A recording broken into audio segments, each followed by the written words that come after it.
সময়ের সাথে সাথে কত কিছুরই না পরিবর্তন হয়। আমরা যখন আমাদের ছোটোবেলায় শ্রাদ্ধ খাইতে যাইতাম, শ্রাদ্ধ অর্থাৎ কোনো মৃত ব্যক্তির নামে একচল্লিশা খাওয়ায় বা 3 দিন পরে একটা মিলাদ দেয়, সেই মিলাদের খাওয়ান, সেটাকে আমাদের গ্রাম বাংলার ভাষায়, বরিশালের ভাষায় শ্রাদ্ধ বলা হয়। সেখানে ছোটোবেলায় দেখতাম কলা পাতায় করে খাবার দেওয়া হতো। আমরা কলা পাতায় করে অনেক খেয়েছি শ্রাদ্ধ আমি।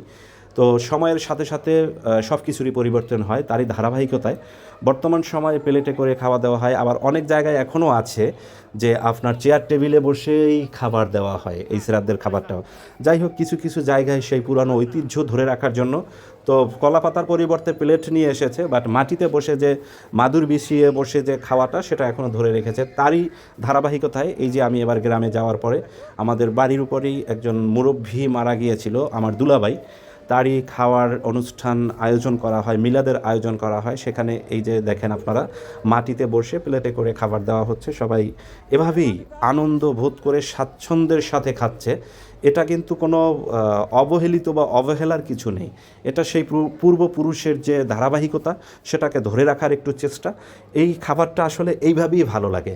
আমরা যে যাই বলি না কেন, এটাই আমার কাছে ভালো লাগে। তো ভিডিওটা কেমন হয়েছে একটু জানিয়ে যাবেন কমেন্টস করে।